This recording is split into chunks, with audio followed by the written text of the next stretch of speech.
Assalamualaikum warahmatullahi wabarakatuh. Kembali lagi di Parade Kisah. Kali ini bersama saya, Kak Dio. Pada kesempatan kali ini, Kak Dio akan membacakan buku Muhammad Teladanku jilid ke-16 yang berjudul Wafatnya Rasulullah. Saat-saat terakhir Rasulullah Shallallahu Alaihi Wasallam. Dengan penuh haru, Jibril berkata lembut, menghibur dan menenangkan. Aku beri engkau kabar gembira bahwa Allah Subhanahu wa Ta'ala telah berfirman, sesungguhnya aku telah mengharamkan surga bagi semua nabi sebelum engkau memasukinya terlebih dahulu. Allah mengharamkan pula surga itu kepada sekalian umat manusia sebelum umatmu terlebih dahulu memasukinya. Maka menarik napas legalah Rasulullah Shallallahu Alaihi Wasallam.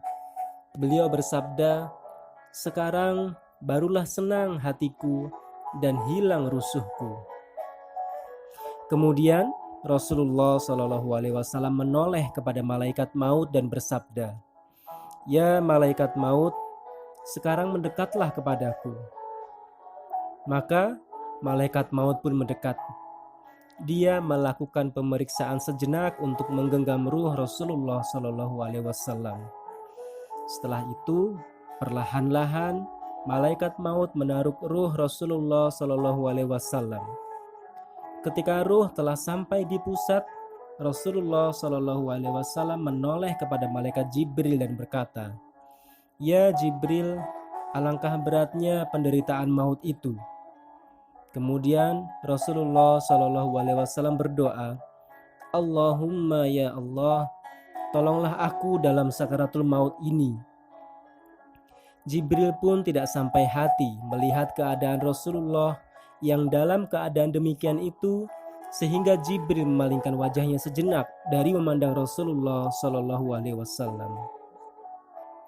Melihat itu, Rasulullah Shallallahu Alaihi Wasallam bertanya, apakah engkau benci melihat wajahku ya Jibril?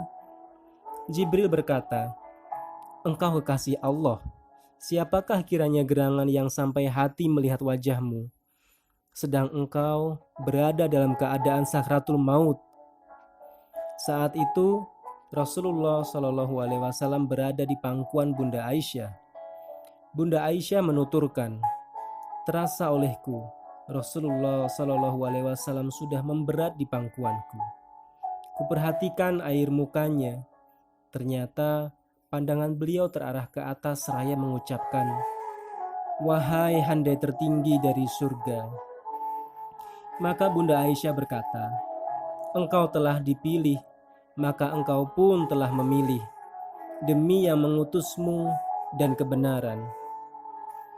Maka Rasulullah Shallallahu Alaihi Wasallam pun berpulang dengan keadaan bersandar antara kepala dan dada Bunda Aisyah. Demikian adik-adik.